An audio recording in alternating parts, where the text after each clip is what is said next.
Shalom, shalom, internautes, vous êtes les bienvenus dans votre émission préférée de Que la Bible parle de Samuel Ndonga Ministry. Que la Bible parle. Oui, la Bible est dans le Nzambe. Nous qui t'aime, nous devons koloba pona bantu. Kengana lobi ngana zonsi kwa ezale na mafundi mate. Yamana tumone ki tambo tokomi ezata ya retour à la parole. Je ne point honte de l'évangile car c'est une puissance qui sauve à quiconque croit. Bonjour, bonjour, shalom et bienvenue encore sur votre émission Que la Bible parle de Samuel Ndonga Ministry TV. Ça fait vraiment un temps que nous avons pris des silences but aux autres activités que nous avons. C'est pour cela que vous voyez ces silences. Mais on est toujours là. Ça vous sert vraiment toujours des émissions, des idées. On a beaucoup d'idées. Donc on n'a pas lâché, mais on est là. Mais apparemment, on a encore de quoi aussi à faire, mais nous allons encore venir de temps en temps avec notre émission Que la Bible parle, qui vous a servi vraiment de beaux thèmes, de beaux messages, de serviteurs de Dieu qui sont passés pour vous parler de la part de Dieu. Aujourd'hui, je reviens encore avec cette émission que je présente apparemment avec le pasteur Trésor, mais qui n'est pas là aussi, but toujours aux préoccupations et des occupations que Samuel Ndonga a aussi. Mais aujourd'hui, je suis seule et je reçois aussi pour vous le visionnaire de ces sites, cette émission même, qui est le pasteur Samuel Ndonga, qui va nous parler aujourd'hui du thème « Les secrets du succès ou bien de réussite ». Comme vous l'avez connu, l'autre fois, il nous a parlé de Makambébélé, vraiment que Lazare Azonga, Kaka. Donc aujourd'hui, il revient encore avec ces thèmes. Le succès, le secret du succès. Je salue pour vous le pasteur. Pasteur, bonjour. Oui, bonjour. Comment allez-vous? Oui, ça va par la grâce de Dieu. Oui, ça fait vraiment un bon temps. Temps de silence. Oui, oui, c'est ça. C'est suite des calendriers, agenda du travail. Beaucoup d'organisations, réorganisations aussi du travail, c'est pour cela. Mais on est là encore. Ah, ok. Mais au moins, aujourd'hui, vous revenez avec ces thèmes, le secret du succès ou bien de réussite. Succès, Zanini, oui, nous voulons parler de succès. Je salue d'abord les enfants de Dieu, peuple de Dieu, Nyostu, Obazolanda Biso, partout dans Mokeli Mobimba. Le Tulingaki, Tolubela, Mwamuke, na le secret, il y a succès. Parce que tout le monde a battu belé, bazo réussir, battu belé, bazo échouer. Mais le secret est Zanini. Pour na bateau bazo réussir, pour na bateau bazo échouer, secret est zanini. Mais dans la lumière de la parole de Dieu, le col Nzambe nabiso, azanzambe excellence. Parce que Nzambe bazo ko nabiso na parole na que nous, azo souhaité que nous token de progrès en progrès, puis de succès en succès. Donc le col là-bas Nzambe, tous na devoir wana, le col tozo sa Nzambe, tous na mukilo Nzambe ache biso place biso. Et souhait à Nzambe, tous les salles les actes, à mon avis, sont des programmes progrès, de succès en succès. Mais comment que de succès en succès, de progrès en progrès, ceux qui a évité, on est Nzamba zose la ponaye. Voilà pourquoi tous les gars que nous, et le tout parler, na moi élément moko, ou permettre biso, tout côté na succès na biso, peut progresser na succès pour tous en. Ah, ok. On dit que nous avons d'abord des progrès en progrès. Donc, et ceux qui ont d'abord qui ont atteindre le succès, d'abord, ils ont payé mon compte d'après nos lobbies. Mais est-ce que ça utile, nous saura connaître le succès kaka? Mais là, nous sommes en lobby, c'est que ça utile pour nous. Tant que nous avons que nous n'est pas bon que l'homme soit seul. Déjà, nous avons envisagé l'homme, nous sommes l'homme, n'est pas bon qu'il soit seul. Et là, nous sommes à l'obaka.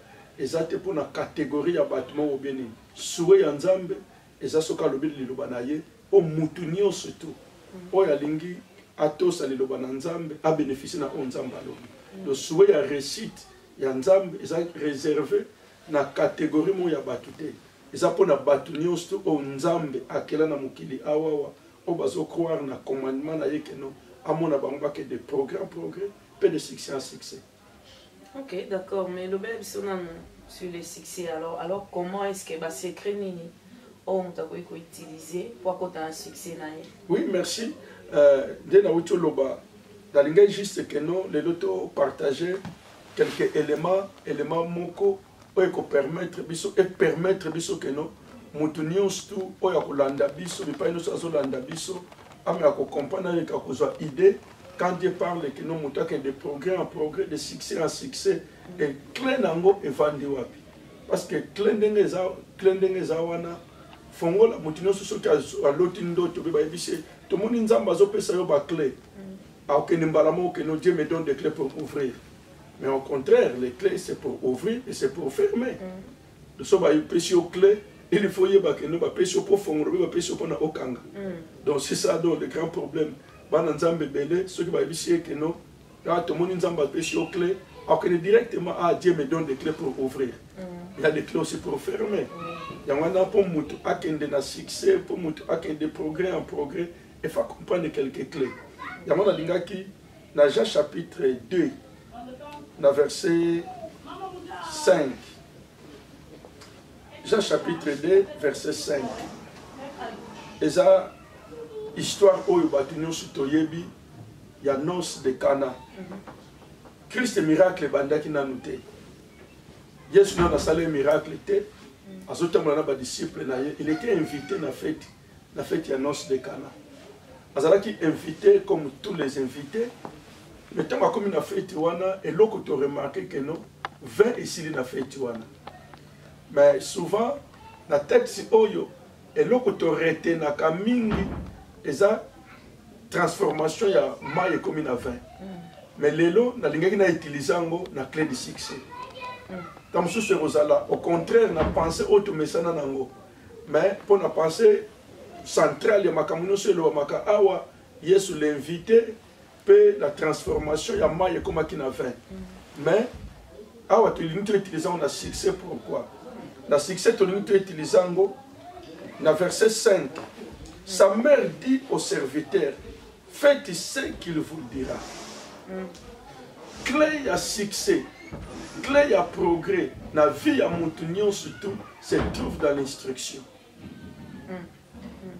Secret ya miracle, on a fait ya Cana, secret ya transformation ya maïna 20, c'était d'abord l'instruction. Moutounion surtout, oyo alingi a réussir. Moutounion surtout, oyo alingi a de succès en succès, de progrès en progrès, on a besoin ya ko suivre les instructions. Awa Christ, ce n'était pas le temps des miracles. J'ai mon koso otangi na texte oyo, Bible lobi que non, tant au mariage a posé des questions, a présenté des préoccupations. Que 20 et Siline a fait, awawa. Je suis une femme qui a été entre toi et moi. Et l'on est déjà entre Yonanga. Mon l'air n'est pas encore venu.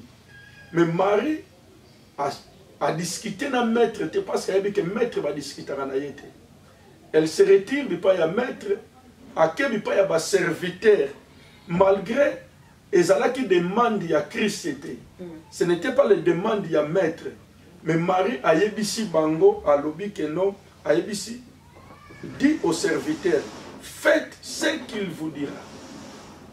Donc pour la bango, pour la Marie a yebaki secret à Christ. Mais pour yango est opéré, pour bango va réussir la préoccupation au bazalé nango. Marie a pesi bango clé moko kaka. Abi clé na kopesa bino pour na bozo ave na bino. Pour esengo ezonga na fête oyo bo sala oyo akoyebisa bino. Pour réussir na vie ya mutino so pona a réussir en tant que bana nzambe. Première des clés c'est l'instruction. Mutunyo stu oyo alinga réussir ana besoin d'instruction. Na vie na yo normal, na vie entreprise, na vie à société, ou bien na vie à église, ou bien na vie ministérielle, na vie surtout, nous avons besoin de l'instruction. Instruction, la dévolé. L'instruction, na cadre ya obéissance, puis l'instruction, na cadre ya enseignement. L'instruction, na cadre ya obéissance, Marie a yebisi bango, abi faites ce qu'il vous dira.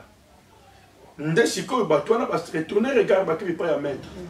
Ta ba ko pa ya Christ, Christ a yebisi bango que non. OK, ba vase zalaki wana, e ba vase wana bo remplir amona mai. L'instruction ya mona zopesa. L'instruction apesi bango, ba vase bo remplir na mai. Ba za libre. Ya ba que non, Ce que nous avons besoin, ils ont 20. Tout ça, on a besoin de maïté. Ce que nous avons besoin, c'est le vin qui manque. Oui. Mais Christ a dit ici que non, besoin de maïté, besoin de la vase. Pendant que la transformation, il y a maïté comme on avait. Donc, pour la bango, et là, on va dire que notion, faites ce qu'il vous dira. Et là, c'est quoi, c'est au contraire, tant que nous demandons, c'est au contraire, un manquement au bazanango.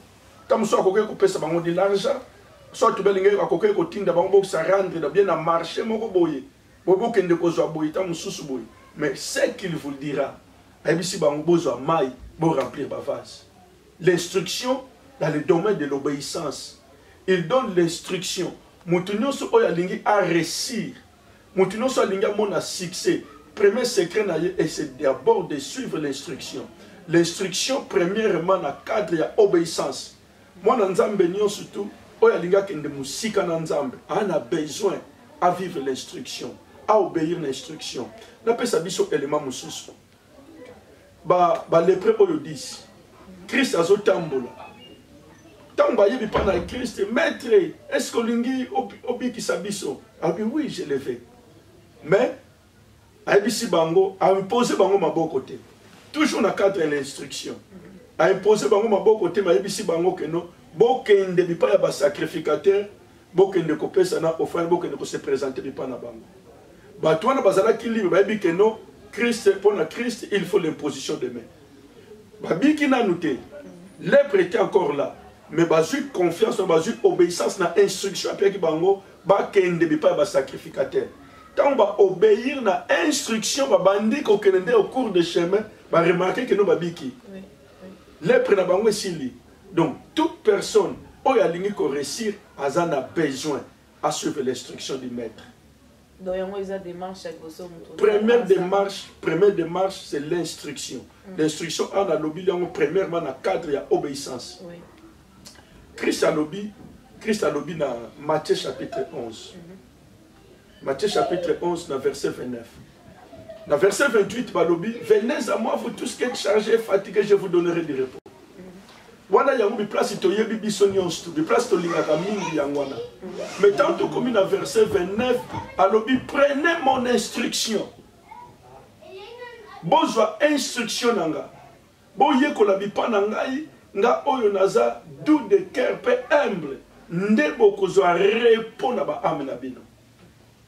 Donc pour na Christ naza nanga fatigué, naza na ba problème. Nous sommes préoccupés dans ma cambre, les soucis, rien ne marche, ni tout boye. Christ a dit yaka bipanaye. Mais ce que vous bipanaye ne t'arrête pas seulement yakoya. Prenez l'instruction du maître.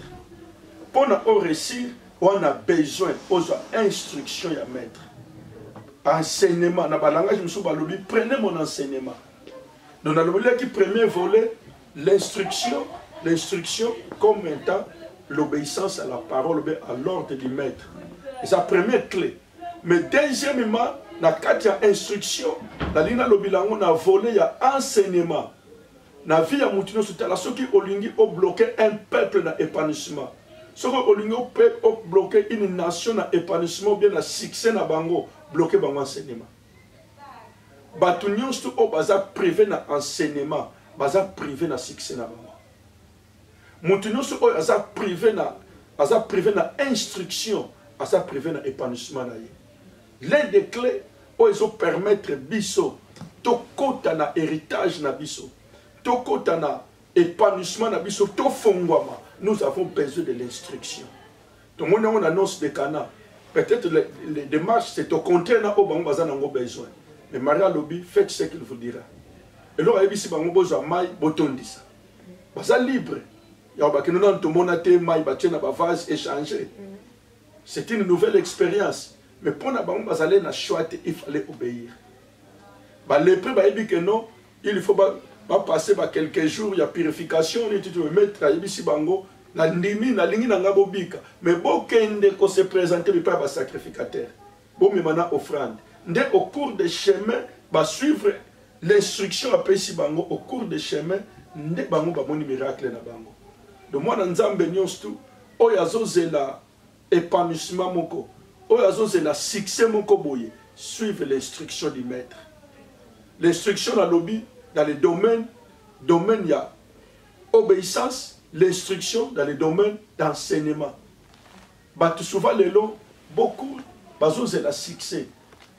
C'est la succès, c'est la réussite, mais va négliger le domaine d'enseignement. Même Christ, tant que c'est que dans Matthieu 28, tout pouvoir m'a été donné. Allez faire toutes les nations mes disciples. Enseignez-les. Même l'église, les lois dans le cadre, nous avons parlé comment nous avons simba mingi ba chapitre. Nous avons simba parce que nous avons un cadre que la Bible parle. Amen. Nous avons une émission que la Bible parle. Nous avons simba mingi ba domaine où est spirituel, mais en réalité dans l'homme c'est l'esprit.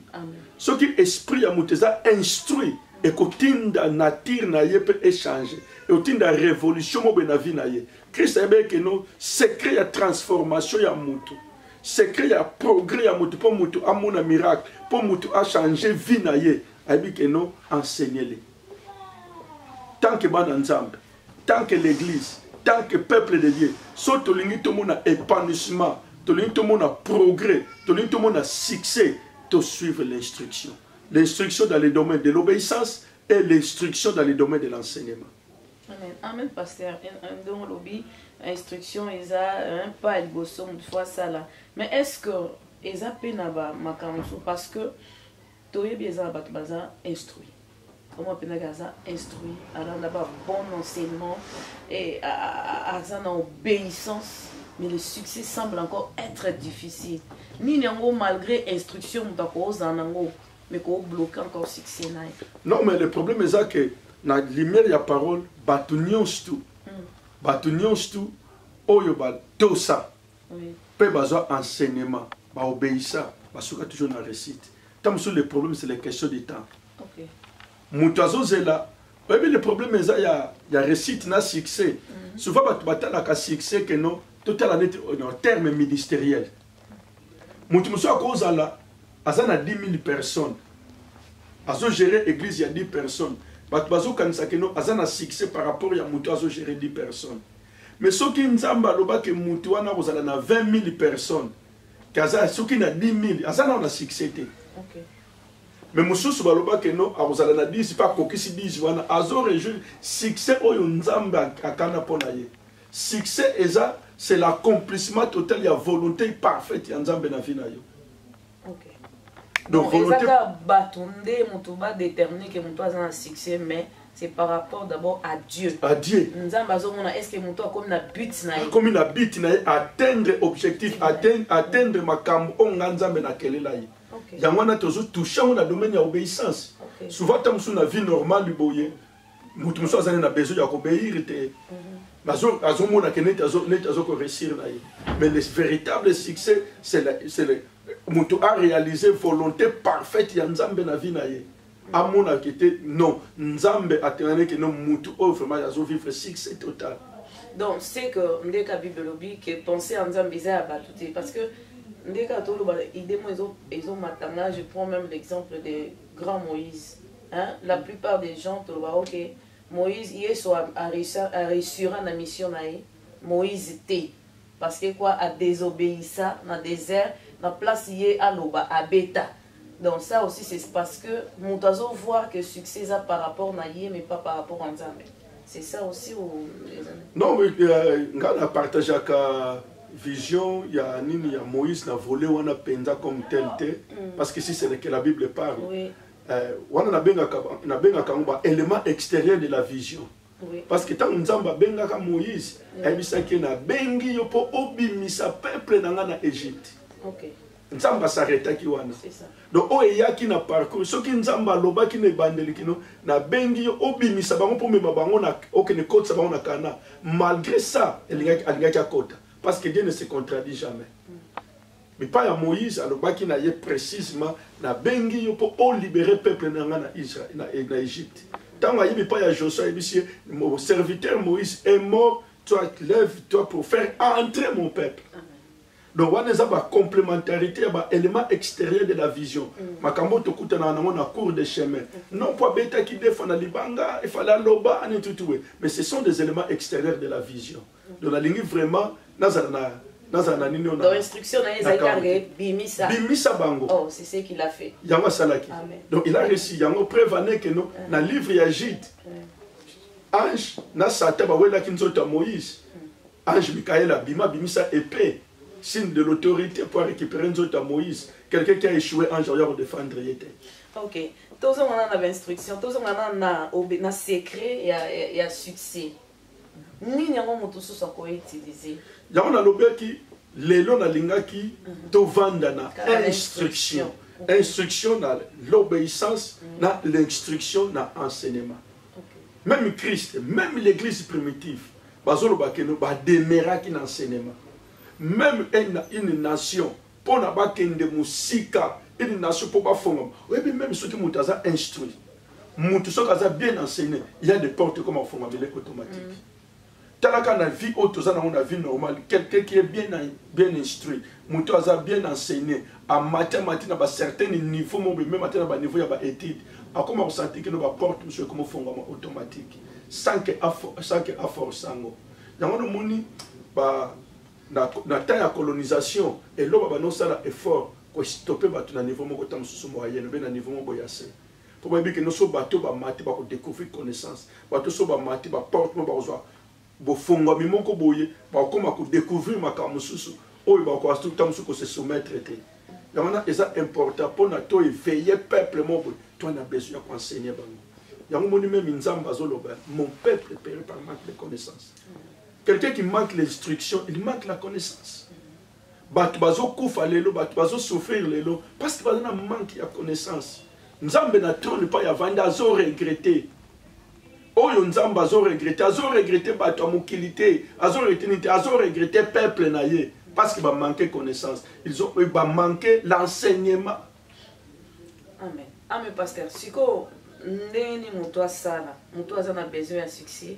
Na makamna ya sala na démarche nzamba apesiye na vision na ye na ministère asandeni pour acquérir ce connaissance soit non bien instruction est-ce que azela nzamba ya koyebisa yo que ou bien moi aussi na ko que des verbes d'instruction. Ah oui, démarche ça. Sa mère dit au serviteur, faites ce qu'il vous dira. Le lingoloba, ba serviteur va se rendre auprès du maître. Ba serviteur va dans la démarche. Bati kalabipa yazate. Akende à rencontre d'un maître. Bakende koyoka l'instruction o ya koyebisa bango. Donc il y a une démarche à faire. Soit il faut se déplacer, soit à l'école moko, na endroit moko approprié pour na acquérir connaissance. Soit na tikale estatico bisika moko. Et maman bijou. Nzambe na biso na multisystème na ye. Lui n'a pas opéré un peuple dans seul endroit. Dieu par tous les moyens, c'est un Dieu de mouvement. Mais place au temps où nous avons la keno, nous avons un succès dans le mais notre Dieu c'est un Dieu de mouvement. Le peuple non soya mema, le peuple non soya transformé, le peuple non soya kena bango, mema bango na tamsu na mouvement moko. Ils ont fait un déplacement. Le bateau ba outi bi place ya Marie, Marie a yebisi bango que non, faites ce qu'il vous dira. Et ba ko suka na bi pas ya Marie parce que l'instruction ça ne bi pas ya Marie. Il fallait siko ba kende bi pas ya maître. Mutu azozela succès moko boy. Mutu azozela nino, il faut se rendre devant un maître. Un maître, et ça dans le domaine belé. Un maître, il peut s'appliquer dans la parole de Dieu. Un maître, il peut s'appliquer dans une école. Un maître, il peut s'appliquer dans un centre de formation. A ses capacités pour accompagner dans le domaine de succès. Il y a même récite dans le ministère. Même récite dans le domaine ecclésiastique. Christ a pris clé de sous-souté. Alors, enseignez-les. Enseignez-les. Donc, même l'église, crise c'est manque d'enseignement. Et ça, c'est un domaine où il est commis négligé. Et le diable sait. Ceux qui battent, Dieu colis, comment éveiller, accompagner les manœuvres de Satan. Même Christ, pendant 3 ans et demi, il a pris le temps. Il a enseigné à ses disciples. Pour y à ça, l'année 3 ans, on va continuer beaucoup des années. Merci, pasteur. Nous avons une question, mon actomaki. Parce que, pasteur, ça se voit aujourd'hui. Il y a des gens qui sont intelligents, il y a des gens qui sont formés, il y a des gens. Mon zomo na ke mutoyo, na instruction azanango, na bagage azanango, na connaissance azanango, à Coco s'arrêter à Wati. il pouvait être quelque part, mais atteindre place en côté. Est-ce que, par rapport à instruction à ou bien mauvaise, ou bien instruction et application dans qu'est-ce qu'il fait? Parce que ça se voit. Je ne sais pas, mais tu sens que cette personne ne pouvait pas être là, mais faire stationner quelque chose. Le problème est c'est notre grand problème. Le problème de l'environnement. L'environnement compte. Omoni Eli, hautambula na Nzambe. Nzamba salela ye ebale mubimba. Ake amimi na Torah de Kerit. Korobo mubimba ya kolesa nani ya kolesa Eli. Mais mukolo Torah e kauki. Nzamba ebisie que non, il faut déplacer à l'environnement za tout soubiente. Le kola za Nzambe ya progrès. Ceux qui ont lobby que non, moi j'ai déjà reçu les instructions na za mutu ebale mubimba. Je reste ici au Kufawana. L'environnement, comme ce que vous avez tous approprié pour l'épanouissement, pour l'évolution, pour le succès. Malgré l'instruction. Malgré l'instruction, il faut que l'instruction soit continuelle. Mais dans le domaine où nous avons dit que nous avons fait nous avons stoppé la croissance, nous avons refusé. Connaissance est toujours un espace dans la mémoire. Donc, tous avez l'expérience belle. En la Torah de Kérit. Ok, nous avons et un processus se fait continuer. Ce que nous dit que nous avons succès dans la Torah de Kérit, je peux m'arrêter là. Mais nous avons dit que il faut akendeti na ndako ya veuve. Nous avons eloko et ça exploit ya Eli et ça Torah de Kérit té. Ba exploit ya Eli et bandi na ndako ya veuve. Multiplication na ndako ya veuve. Veuve farine silité, moi na veuve akufi alamu kinde renommé ya Eli bandi. Si on a ba vie ya batebele tout le monde a succès, tout le monde a instruction à Torah de Kérit, tout ce qui est là. Donc, il y a procédure, il y a processus, il y a progrès.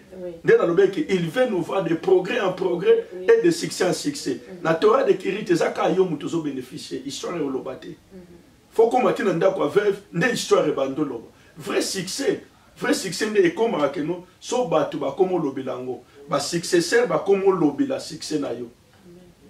C'est ça. Ndemuta comme oh nzoka na 6 so ba successeur ba za te po ba lobila nino no dano ba no vivre succès. OK. Yeah. Wow. Merci pasteur, vous l'obéissez vraiment bien instruction, obéissance, enseignement que yango vraiment ça capital na succès à montre. Donc tout ça galingi a progresser et ça parmi ba démarche il faut abana au en plus on rajouter que à part instruction il faut marcher selon comment Dieu marche. Si nous avons bouger, si nous avons arrête-toi, tu t'arrêtes là.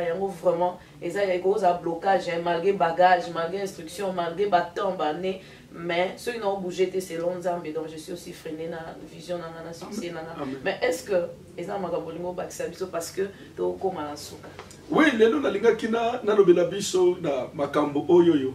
Na linga na bakisa biso. Si l'instruction, oui. Faites ce qu'il vous dira.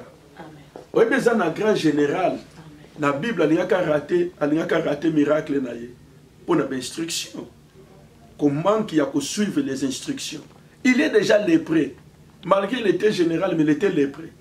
À ça, les bons démarches, il y a que l'on Syrie, il y a que Élysée. Mais il refuse les instructions que l'Élysée lui donne. Élysée a dit tout simplement que non, malade no yozanango, il faut qu'on t'en ajorde cette fois. Ah, il y a mais non, kuna na mboka pa na uti ba mai ezali ya minene ya bien tout mais ba mai wana za sans instruction. Le problème est ça que non, mai wana za na otikali ka mai ya pamba. Le problème est ça que non, et ça problème il y a journée te mutekobi qui ça y est. Mais l'instruction on va pêcher. Donc l'instruction va pêcher ndé yango mutekobi qui ça y est.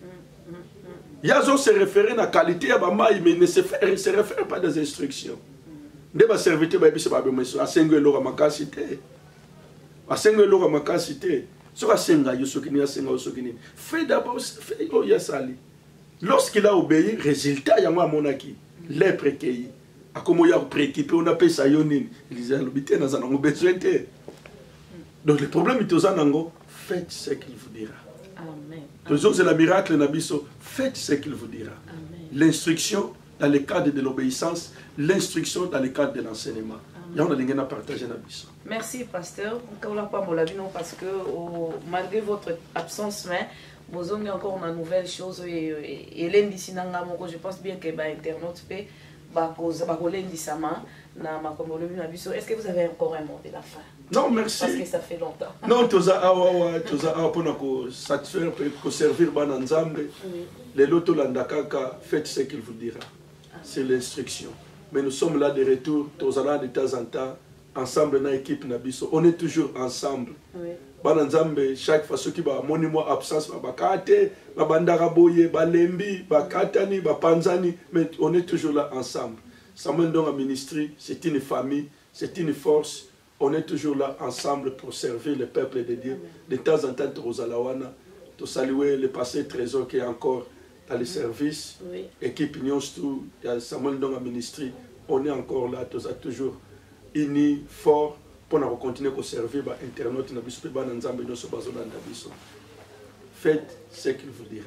Amen. Passez un peu la Pambolabino. Tu le bazongo encore qu'on met la sauter parce que dans toujours on a besoin d'instruction. Voilà. Alors je dirais aussi à vous, c'est la fin de cette émission. Nous étions là avec les pasteurs, il nous a parlé des secrets du succès. Que Alexis Bissot de l'eau, succès pour atteindre un secret. Alors, premièrement, c'est l'instruction. Il faut être instruit. Il faut obéir à ces instructions-là et aussi il faut l'appliquer. Si on n'applique pas à tabaper ces instructions, ça ne sert à rien. C'est ça qu'on appelle l'obéissance. Surtout que la Bible nous dit aussi que l'obéissance vaut mieux que les sacrifices. Vaut mieux que tous en un sacrifice. Tellement aussi longtemps. Tu obéis à Dieu, aux autres on a toujours des instructions. Abakisi a lobby l'enseignement. Il faut tous à la former. Tous à la former dans ma campagne. Tous à la former au niveau de l'entreprise, des classes. Au niveau de l'instruction de et surtout, il a ajouté au-dessus de tout, il faut bouger quand Dieu bouge. Ce qui nous a lobby cette fois-ci, il faut que Nenanda Kave va chez la veuve. Donc il faut bouger dès que Maria Lobaki faites ce qu'il vous dira. Les appels bon nzambe so lobby o lobby ata appelle ça instruction ata appelle ça bagage ata tangi ça des années mais à ce moment là so lobby longwa kende na bandundu vas-y parce que c'est ça l'instruction du Seigneur. C'est vraiment très important pour nous les enfants de Dieu, même que ça soit dans les affaires, dans nos entreprises, dans les églises, dans la vie de notre foi. Donc c'est vraiment important d'obéir, de suivre les instructions, les enseignements de la part du Seigneur. En tout cas, que le Seigneur vous bénisse. C'était ça notre mission, que la Bible parle. Je vous revois à bientôt. Je dirais bye bye. Au revoir.